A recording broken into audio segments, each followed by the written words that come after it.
बाजार बोलता है एफ आई डीआईज का डेटा। अब एफ आई डीआईज का डेटा पढ़ने में मज़ा आता है, और एक बार देख लेते हैं कि एफ आई क्यों ये मज़ा आ रहा है और क्यों एफ आईज हमारे इंडियन मार्केट पर बुलिश हुए हैं। 4668 करोड़ का माल खरीद कर ले गए हैं। डीआईज ने थोड़ी जरूर प्रॉफिट बुकिंग की, लेकिन यहाँ पर नेट में बाइंग है और एफ आईज की तरफ से बाइंग है, ये बहुत इंपॉर्टेंट है।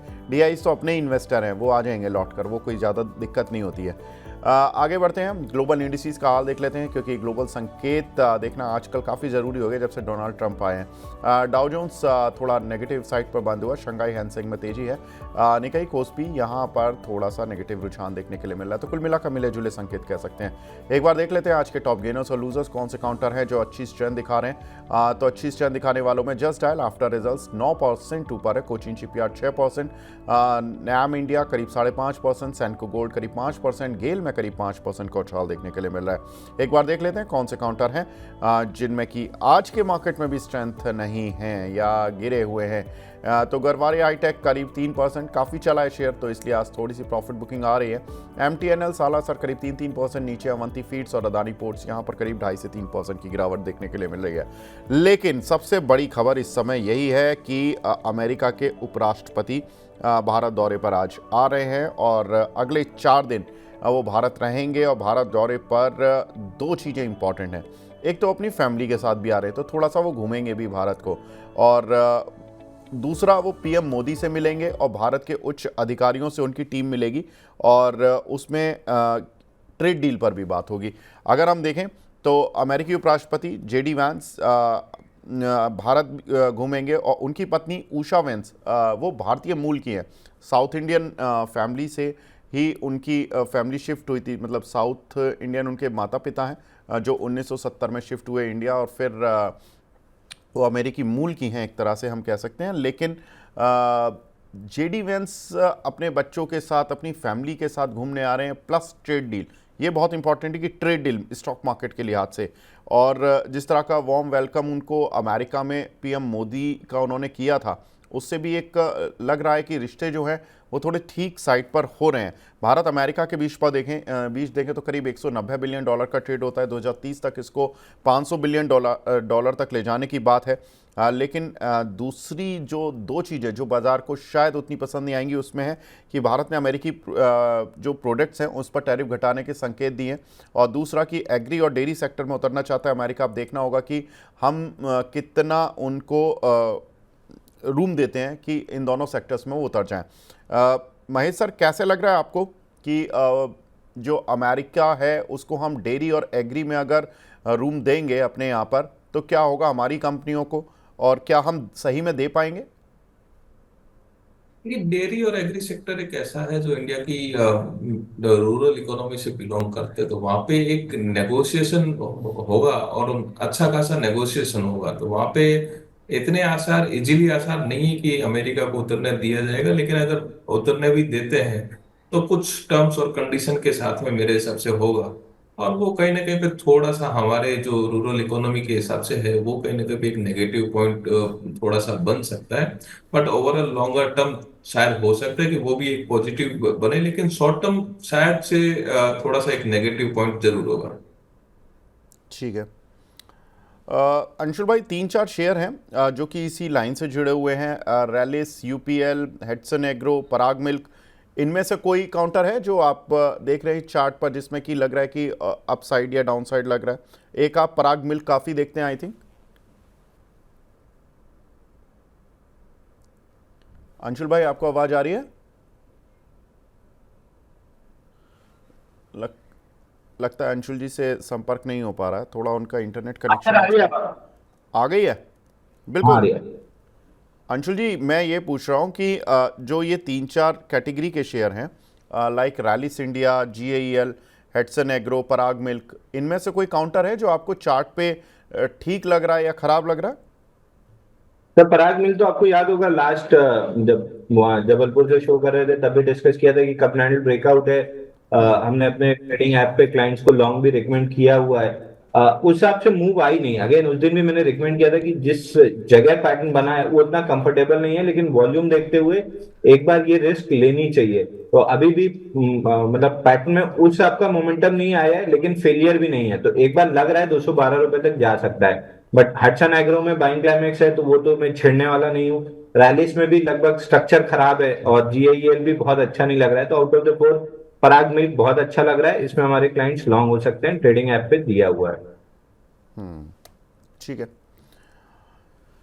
आगे बढ़ते हैं। अगली खबर, अमेरिका और जापान के बीच में भी ट्रेड डील जल्द हो सकती है। जापान के साथ अमेरिका की डील एडवांस लेवल पर बातचीत चल रही है और ट्रंप और अमेरिकी अधिकारियों के साथ जापान के कुछ एक डेलीगेशन गया हुआ था, वो मिला और ट्रंप से थोड़ी देर उनकी मीटिंग हुई। उसके बाद अमेरिकी अधिकारियों के साथ भी मीटिंग हुई और माना जा रहा है कि 9 जुलाई जो कि एक डेट रखी गई है 90 दिन के टैरिफ की समय सीमा बढ़ाने के बाद, कि 9 जुलाई के बाद देखा जाएगा, रिव्यू किया जाएगा कि टैरिफ किस देश पर कितने और लगाने हैं। तो 9 जुलाई तक तो अभी ट्रंप ने टैरिफ में ढील दी हुई है।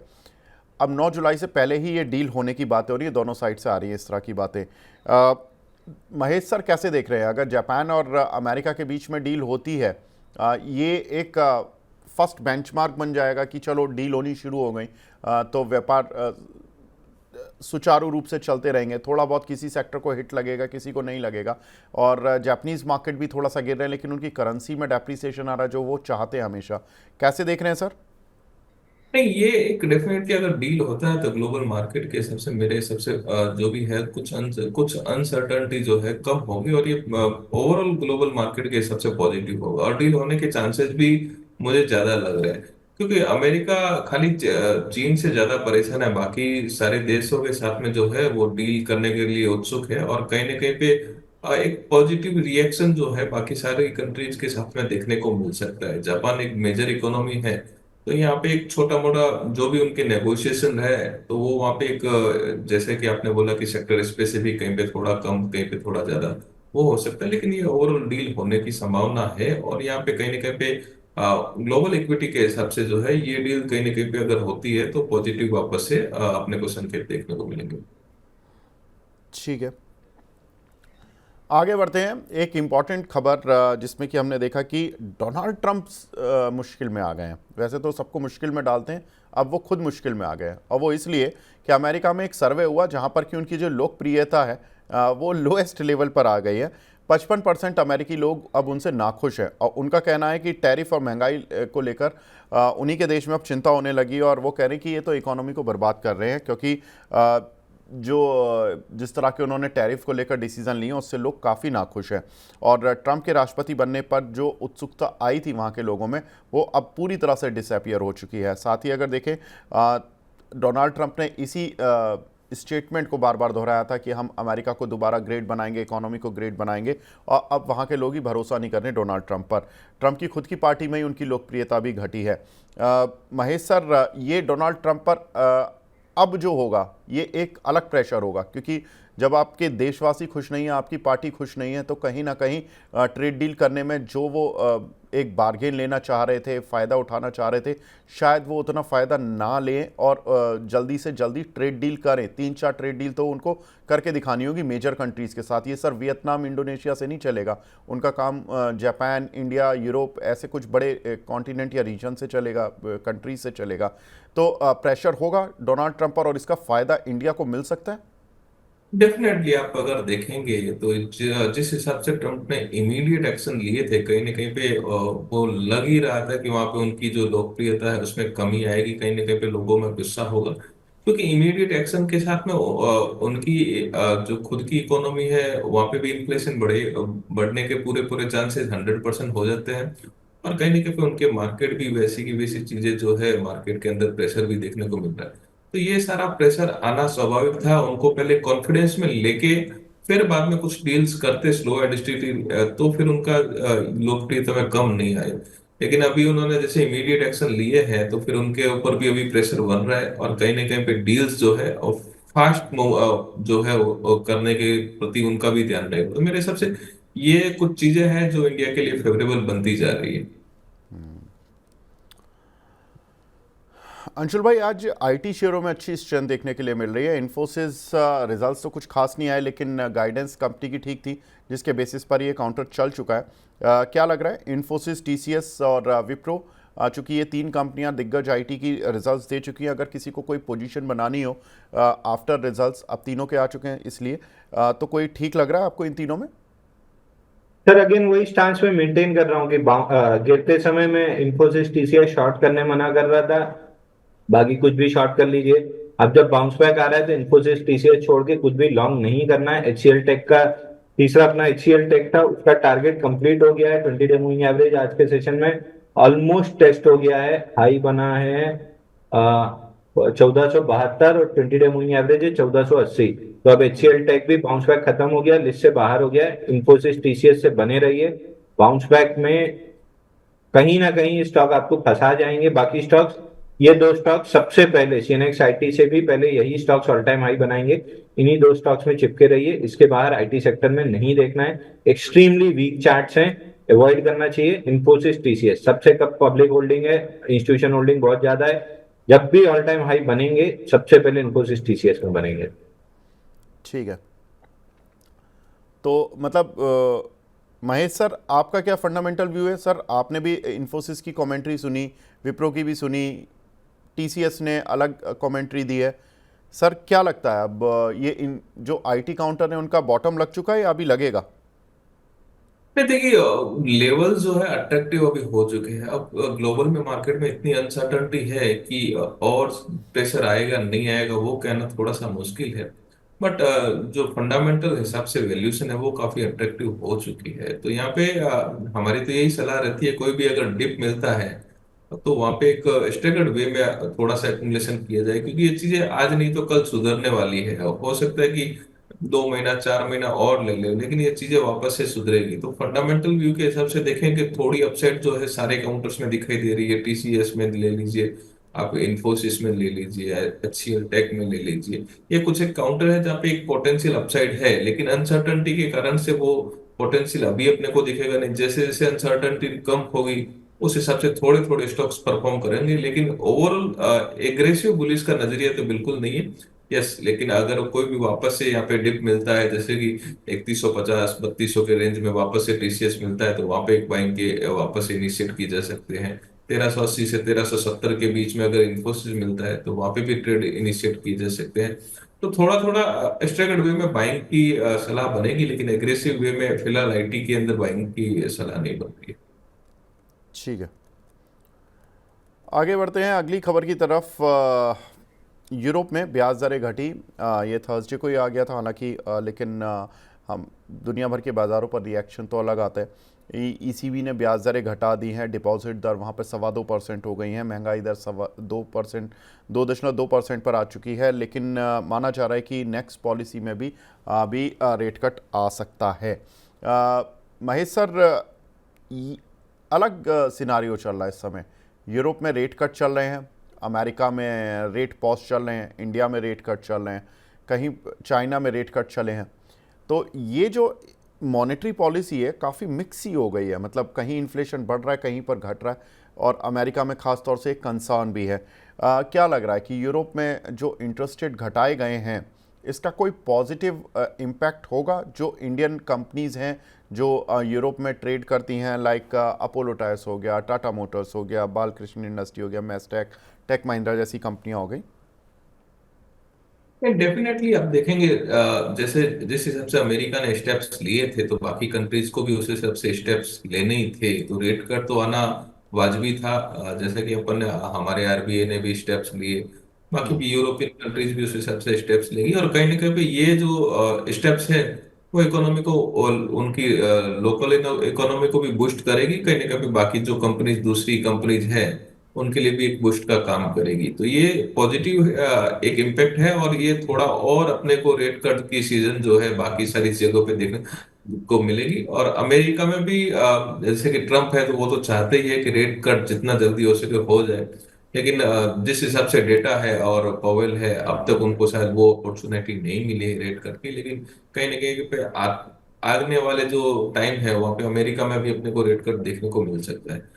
तो ये सारी चीजें जो है कहीं ना कहीं धीरे धीरे पॉजिटिव जो है अपना नजरिया बन रहा है मार्केट्स के ऊपर। लेकिन एक अनसर्टनिटी जो है अगर वो डील्स के बाद में, क्लियरिटी के बाद में खत्म होगी। तो ये साइकिल जो है वो एक पॉजिटिविटी की ओर जा रही है, और ये रेट कट का साइकिल थोड़ा और बाकी वाली कंट्रीज के अंदर भी अपने को देखने को मिल सकता है।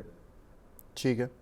अंशुल भाई, कोई शेयर अच्छा लग रहा है क्या? टाटा मोटर्स और ये मैस्टेक वगैरह, अपोलो टायर, इनमें कोई लग रही है स्ट्रेंथ किसी काउंटर पर? तो टाटा मोटर में थोड़ा बहुत बाउंस बैक आ सकता है, बट अगेन मैं वही स्टैंस मेंटेन कर रहा हूँ कि मेरे को ऑटो नहीं अच्छा लग रहा है। ऑटो में जो गिरावट हुई है, bounce back here and there आ सकता है, बाउंस बैक प्ले नहीं करना चाहिए। फंसते ज्यादा है, पैसा कम मिलता है। तो ऑटो में मेरे को ऐसा कोई भी नहीं दिख रहा है। और पावर में टाटा पावर 338, जब 7 अप्रैल को गैप डाउन खुला था, तब हमने 400 रुपये डिस्कस किया था, 400 आ गया है। अब यहां से अगर 400 रुपये निकल जाता है, अभी 393 का हाई बना है, यहाँ से अगर 400 निकल जाता है, वैसे जिस हिसाब का चार्ट दिख रहा है, निकलने की थोड़ी सी उम्मीद है। अगर निकल जाता है तो 457 तक के टारगेट मिल सकते हैं। बट जिसने भी 338 पे लिया है, उस दिन लाइव शो में अपन डिस्कस कर रहे थे कि गैप डाउन ओपन लो से खुला है। जिसने भी लिया है, 400 पे आधा ही बुक करे, आधी प्रॉफिट, आधा स्टॉक जो है 457 के लिए होल्ड करना चाहिए। मिडवे अगर कहीं सेलिंग आ गई, रिवर्सल हो गया, तो ट्रेलिंग स्टॉप लॉस पे कटा लेंगे। बट 50% बुक करके 50% होल्ड करना चाहिए टाटा पावर को। ठीक है। अगली खबर की तरफ बढ़ते हैं। अगली खबर हैं अब रिजल्ट्स वाली। तो रिजल्ट्स देख लेते हैं एक बार, किस तरह के रिजल्ट्स देखने के लिए मिले एचडीएफसी बैंक के, आईसीआईसीआई बैंक के। हालांकि सारा नतीजों का इम्पैक्ट आ चुका है, लेकिन जो लोग पोजीशन में हैं अभी भी, उनके लिए रिजल्ट्स की महत्वपूर्ण बातें थोड़ा सा अगर वो देखें तो शायद ज़्यादा अच्छा रहेगा। पहले मैं एचडीएफसी बैंक से शुरुआत करता हूँ। बैंक के नतीजे ठीक ठाक रहे, और नतीजों में अगर हम देखें तो उम्मीद से ज़्यादा ग्रोथ देखने के लिए मिली। I would request my PCR team की पूरी एक जो शीट बनी हुई है वो दिखा दें। सभी बैंक्स के जो नतीजे आए हैं वो पूरी शीट दिखा दी जाए, जिसमें कि 5 बैंक के 3-4 कंपनियों के नतीजे हैं, वो दिखा दें। आगे बढ़ते हैं, इसमें देखते हैं एचडीएफसी बैंक के, बिल्कुल आ गई है स्क्रीन पर, कि रेवेन्यू ग्रोथ करीब 10%, नेट प्रॉफिट ग्रोथ 7% देखने के लिए मिली। आईसीआईसीआई बैंक में 11% ग्रोथ देखने के लिए मिली, 18% नेट प्रॉफिट में ग्रोथ देखने के लिए मिली। यस बैंक में ज़बरदस्त रिजल्ट आए, 63% की ग्रोथ देखने के लिए मिली है। जस्ट डायल के रिजल्ट्स काफ़ी अच्छे देखने के लिए मिले हैं। मैस्टेक में थोड़ा सा प्रॉफिट पर डेंट है। एक एक करके सभी रिजल्ट्स पर बात करते हैं। एचडीएफसी बैंक के नतीजों में इस नतीजों की ग्रोथ के अलावा क्या खास था? इनका जो क्रेडिट डिपॉजिट रेशो है वो 96.5% आ गया है। आपको याद होगा कि सब लोग ये बोलते थे एचडीएफसी बैंक चलता क्यों नहीं है, पिछले 2-3 साल तक ये बड़ा सुस्त रहा था, क्योंकि इनका जो पहले एचडीएफसी लिमिटेड का मर्जर हुआ, उसके बाद इनका जो सीडी रेशो था, क्रेडिट डिपॉजिट रेशो, वो काफ़ी बढ़ गया था, 112% तक पहुंच गया था। अब क्रेडिट लोन देने के लिए इनके पास डिपॉजिट ही नहीं आ रहे थे उतने, तो ये थोड़ी सी प्रॉब्लम हो गई थी बैंक के साथ, जिसकी वजह से काउंटर चला नहीं। अब जैसे जैसे ये रेशो नीचे आया, वैसे वैसे ये शेयर ऊपर आया। अब आप देखें तो 100% के ऊपर जाने पर ही ये शेयर पिटना शुरू हुआ था। बैंक ने कहा है कि हम इस क्रेडिट डिपॉजिट रेशो को 85 to 90% के बीच में ले आएंगे, और प्रोविजनिंग भी इस क्वार्टर में 76% कम रही है। महेश सर, सीडी रेशो वैसे तो कोई देखता नहीं है अमूमन, लेकिन एचडीएफसी बैंक के केस में देखना पड़ा, और उसी ने इस काउंटर की पिटाई भी रखी। अब चूंकि ये रेशो काफ़ी कंट्रोल में आ गया, शेयर अनकंट्रोलेबल हो जाएगा या धीमी गति से ही चलेगा? नहीं, ये देखिए लार्ज कैप है, वहां पे इतना अनकंट्रोलेबल तो नहीं होगा, लेकिन यस, ये डेफिनेटली एक चीजें हैं अभी एचडीएफसी बैंक के फेवर में जा रही है, और कहीं ना कहीं पे ये आगे भी जो है हमारे को पॉजिटिविटी देखने को मिलेगी। मेरे हिसाब से हमारे को एक 2150 से 2200 के लेवल जो है शायद हो सकता है कि 3 से 6 महीने के अंदर एचडीएफसी बैंक में देखने को मिल जाए। और उसके ऊपर अगर नेक्स्ट क्वार्टर का रिजल्ट भी अगर इसी लाइन में आता है, तो फिर उससे भी ऊपर एक अपसाइड अपने को देखने को मिल सकती है। तो रेट कट ऑलरेडी आ चुका है, सेविंग बैंक अकाउंट के रेट जो है ऑलरेडी बैंक्स, प्राइवेट बैंक्स और बाकी भी बैंक्स जो है कम कर रहे हैं। तो ये सारी चीजें जो है बैंकिंग सेक्टर के लिए पॉजिटिव जा रही है। और कहीं ना कहीं पे आप देखेंगे कि जो डिपॉजिट्स है वो भी कहीं ना कहीं पे बैंक्स के अंदर बढ़ते हुए नजर आए हैं। इक्विटी मार्केट के कंपैरिजन के हिसाब से देख लीजिए, या दूसरी कुछ चीजों के हिसाब से देख लीजिए, तो ये सारी चीजें जो है बैंकिंग के लिए सपोर्टिव है। इवन एचडीएफसी पे नजरिया यहाँ से पॉजिटिव है, और शॉर्टर टर्म में भी 2150 से 2200 तक के लेवल अपन एचडीएफसी बैंक में देखने को मिल सकते हैं। और नेक्स्ट क्वार्टर का रिजल्ट आया तो शायद हो सकता है कि फिर ये स्टॉक्स जो है शायद आपको एक अच्छी रैली और जनरेट करता हुआ देखने दे सकता है। ठीक है अंशुल भाई, वैसे तो आपका टारगेट अचीव हो गया एचडीएफसी बैंक में, लेकिन अभी अगर नीचे आता है दोबारा, तो आप किस लेवल पर कंफर्टेबल होंगे कि दोबारा एंट्री करूंगा? सर अब एचडीएफसी बैंक में थोड़ा सा मेरे को डिप चाहिए, क्योंकि मल्टीपल गैप्स छूटे हुए हैं। कम से कम 1880 तक तो डिप चाहिए ही चाहिए। 1880 आएगा, वहां पे अगर बुलिश एविडेंस मिला तो लॉन्ग करेंगे, अगर नहीं मिला तो फिर अवॉइड करेंगे। वैसे अभी भी मेरे को अगर आप ट्रेड ही ढूंढ रहे हैं तो 1193 का जो एक्सिस बैंक का टारगेट था उसको गैप के साथ निकाला है, तो 1281 का अगला जो स्विंग हाई खुलता है, अभी 1235 पे चल रहा है। अगर ट्रेड ही करना है प्राइवेट सेक्टर बैंक में ही करना है तो अभी एक्सिस बैंक में थोड़ा जूस बचा है, बट आईसीआईसीआई और एचडीएफसी बैंक एक बार आप प्रॉफिट बुक करके निकल लेना चाहिए। ठीक है, अब मैं आईसीआईसीआई बैंक पर ही आ रहा था। एक बार फिर से उस शीट को देख लेते हैं जिसमें पांचों कंपनीज के नतीजे थे। तो उसमें देखें तो आईसीआईसीआई बैंक के नतीजों में 11% की ग्रोथ रेवेन्यू में, एनआई में यानी कि नेट इंटरेस्ट इनकम में 11% की ग्रोथ और प्रॉफिट में 18% की ग्रोथ देखने के लिए मिली। लेकिन इंपॉर्टेंट चीज़ थी कि नेट इंटरेस्ट मार्जिन इस बैंक के 4.41% रहे, जो कि Q on Q Y O Y दोनों में ऊपर थे। और ये स्ट्रीट एक्सपेक्ट भी कर रहा था, हमने बताया भी था कि आईसीआईसीआई बैंक ही ऐसा बैंक होगा जिसके जो नेट इंटरेस्ट मार्जिन है वो बढ़ते हुए दिखाई देंगे, और केवल इस बैंक के अभी तक बढ़े हैं। लेकिन रेपो रेट में भविष्य में मार्जिन घटेंगे, ऐसा मैनेजमेंट की कमेंट्री आई है। और नेट एनपीए जरूर घटे हैं बैंक के, 0.42 से घट के 0.39% रहे हैं, जो कि अच्छी बात होती है नेट एनपीए घटना। लेकिन बैंक ने कहा कि सीआरआर में कटौती रही, उसका फायदा हमें मिला मार्जिन्स पर, लेकिन रेपो में जो कटौती हुई है उसका फायदा नहीं मिलेगा, उसका थोड़ा सा शॉर्ट टर्म में नुकसान होगा नेट इंटरेस्ट मार्जिन में। महेश सर, कैसे देखें अब ये जो मार्जिन्स घटने का थोड़ा सा सिलसिला है, क्योंकि रेट कट साइकिल थोड़ी रिवर्स हो रही है, इसको banking share all time high पर आ चुके हैं, जो वहाँ पे प्रॉफिट बुक करने की ही रणनीति रखें, या और नेट इंटरेस्ट मार्जिन इनके घटने दें, प्रॉफिट घटने दें थोड़ा बहुत फिर लें, या इन लेवल्स पर ठीक है, कुछ कुछ बैंक ठीक हैं जो कि लेने लायक हैं? देखिए, अगर आपका व्यू लॉन्ग टर्म है तो ऐसे बैंक्स आपके पोर्टफोलियो में रहने चाहिए, लेकिन अगर कोई शॉर्ट टर्म ट्रेड अगर लिया है तो थोड़ा प्रॉफिट बुकिंग वाजबी है, वापस से री एंटर लोअर लेवल में वापस से मिल जाएगा। आप बात आईसीआईसीआई बैंक की करें तो पिछले कुछ क्वार्टर्स के नंबर्स जो है एकदम सबसे प्राइवेट सेक्टर बैंकिंग में सबसे बढ़िया रहे तो आईसीआईसीआई बैंक के रहे। तो यहाँ पे अपसाइड पोटेंशियल अच्छा खासा और भी बना हुआ है, लेकिन एक ट्रेडिंग जोन के हिसाब से अगर चाहिए तो थोड़ा बहुत प्रॉफिट बुकिंग करके वापस से लोअर लेवल में री एंटर किया जा सकता है। एक साल का नजरिया है तो 1650 से 1700 तक के जो टारगेट है दिमाग में रख सकते हैं। अभी भी यहाँ पे एक अच्छा खासा पोटेंशियल है, लेकिन अगर किसी ने शॉर्टर टर्म ट्रेड लिया है तो मेरे हिसाब से 1440 अपर साइड की रेंज अभी फिलहाल केप्ट है, तो वहाँ पे एक या ये थोड़ा सा अपसाइड मिलता है तो आप प्रॉफिट बुकिंग कर सकते हो। वापस से 1350 से 1360 की रेंज अगर आती है तो वापस से री एंट्री कर सकते हैं। ठीक है, यस बैंक के नतीजे काफ़ी अच्छे आए, 63% तक का प्रॉफिट बढ़ता हुआ दिखाई दिया। प्रोविजनिंग 32% गिरी है, जिसकी वजह से प्रॉफिट बढ़ा है। हालांकि उनकी जो अन्य आय है वो भी 11% बढ़ी है। अन्य आय के बढ़ने से उतना प्रॉफिट नहीं बढ़ा जितना कि प्रोविजनिंग गिरने से बढ़ा है। और नेट एनपीए भी घटे हैं, ये अच्छी चीज़ है। ग्रॉस स्लिपेजेस घटे हैं, ये बहुत अच्छी चीज़ है। और जो लोन ग्रोथ का टारगेट दिया बैंक ने 12 से 15% का दिया इस साल का। अंशुल भाई, कैसा लग रहा है चार्ट पर? ये कुछ लग रहा है कि अब लॉन्ग टर्म जो अपनी सुस्ती थी उससे बाहर आएगा, कुछ चुस्तों की रेस में शामिल होगा, या अभी भी सुस्ती बना रहेगा ये शेयर? सर देखिए, घोड़ों की रेस में गधा ही है। मुश्किल से 1842 निकाला है, 21 रुपए तक जा सकता है, लेकिन आप इसी पीरियड में एचडीएफसी बैंक का रिटर्न देख लीजिए, एक्सिस बैंक का रिटर्न देख लीजिए, आईसीआईसीआई बैंक का रिटर्न देख लीजिए। इसलिए मैं बोलता हूँ ऑल टाइम हाई के पास वाले स्टॉक्स या एटलीस्ट 3-4 साल के हाई वाले स्टॉक्स को ट्रेड कीजिए। यहाँ लेफ्ट साइड में सप्लाई नहीं है तो ब्रेकआउट और मोमेंटम बड़ी तेजी से आता है। तो इस स्टॉक में लेफ्ट साइड में इतनी इतनी ज्यादा सप्लाई है कि हर रेजिस्टेंस पे कोई ना कोई बड़ा सेलर आ जाता है। जाने को 21 जा सकता है। मेरा कोई इंटरेस्ट नहीं है, ना मेरा कोई बाय रिकमेंडेशन है।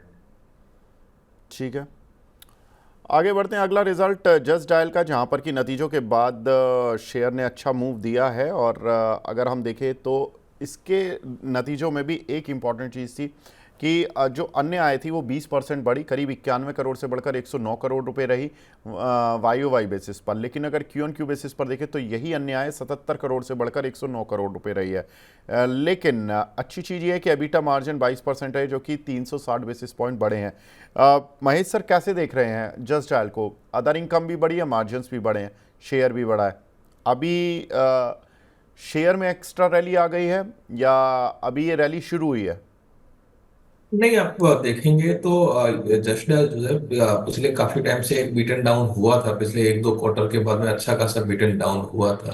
तो ये ऑलरेडी फंडामेंटल वैल्यूएशन से काफी डिस्काउंट पे था, तो मेरे हिसाब से इसमें एक अपसाइड पोटेंशियल जो था कम से कम 1250 1300 का अपसाइड पोटेंशियल वैसे भी बनता था। ये नंबर अच्छे आने के बाद में स्टॉक ने इमीडिएट रिएक्शन किया है, तो यहाँ पे एक फंडामेंटल वैल्यू जो है कम से कम 1350 1400 की भी बनती है, तो ये एक अच्छा रिजल्ट है। उसके साथ में थोड़ा अपसाइड मोमेंटम आया है, तो कहीं ना कहीं पे थोड़ा सा अगर कोई इन्वेस्टर स्पेसिफिक है तो यहाँ पे भी होल्ड किया जा सकता है। थोड़ा और अपसाइड पोटेंशियल इस स्टॉक्स के अंदर बनता है, नंबर्स अट्रैक्टिव है और अभी की मार्केट सिचुएशन के हिसाब से रिवॉर्ड तो बनते हैं।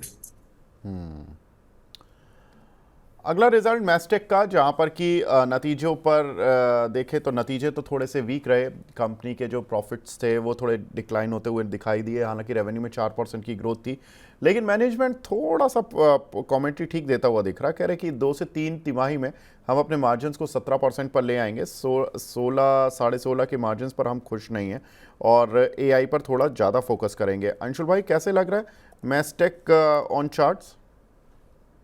तो देखिए, एक्सट्रीम शॉर्ट टर्म में मैस्टेक में 87 दिन में 44% की फॉल आई है। अब ये लास्ट वीक में 9 अप्रैल को स्टॉक में बड़ा रिवर्सल आया था और 2031% वॉल्यूम राइज था। उसको फॉलो थ्रू मूव इसलिए नहीं मिल रहा है, इस सर पे 50 डे मूविंग एवरेज खड़ा है। आज भी मिला के चौथा दिन है जहाँ पे 50 day moving average resistance provide कर रहा है। अगर गिरना होता तो गिर चुका होता। 4 दिन 5 दिन नहीं लगते हैं रेजिस्टेंस लेने में, 1-2 दिन में ही रिवर्स हो जाता है।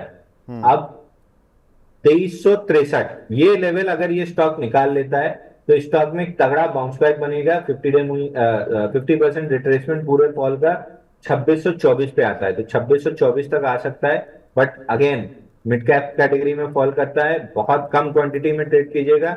बड़ा पैसा लगाना है तो इन्फोसिस टीसीएस, छोटा सा एक ट्रेडिंग बट लेना है तो 2363 निकलने के बाद 2624 तक के लिए मैस्टेक प्ले किया जा सकता है। बट वापस रिपीट कर रहा हूं, स्मॉल कैप कैटेगरी में फॉल करता है, कम क्वांटिटी में ट्रेड कीजिएगा।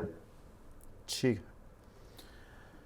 महेश सर, आज कुछ कंपनियों के नतीजे आ रहे हैं जिसमें कि हिमादी स्पेशलिटी केमिकल, आलोक इंडस्ट्री, कुछ एक कंपनियां हैं इस तरह की। इनमें कोई आज रिजल्ट पर बैट लगा रहे हैं आप? इसमें अनंत राज भी है, बिरला मनी भी है, जीएनए एक्सेल भी है, कोई है काउंटर? बिरला मनी में ध्यान रखा जा सकता है, बाकी सारी कंपनीज में तो इतना इंटरेस्ट बन नहीं रहा है, लेकिन बिरला मनी है, अनंत राज है, दो ये काउंटर है जहाँ पे थोड़ा सा इंटरेस्ट बन रहा है। बाकी तो नंबर्स आने के बाद में कुछ देखेंगे। ठीक है। महेश सर, आपकी कोई टॉपिक है क्या? आज अपने हिसाब से दो जो है जहाँ पे थोड़ा सा मूवमेंट अपने को वापस है और वैल्यूएशन वाइज भी ठीक लग रहा है। हेवल्स है, जहाँ पे हेवल्स अपने को थोड़ा ठीक लग रहा है, ये लेवल के ऊपर काफी दिनों के कंसोलिडेशन के बाद में वापस से थोड़ा सा अपमूव की तैयारी कर रहा है, तो हेवल्स को देखा जा सकता है। थोड़ा अपसाइड मोमेंटम यहाँ पे कंटिन्यू रह सकता है।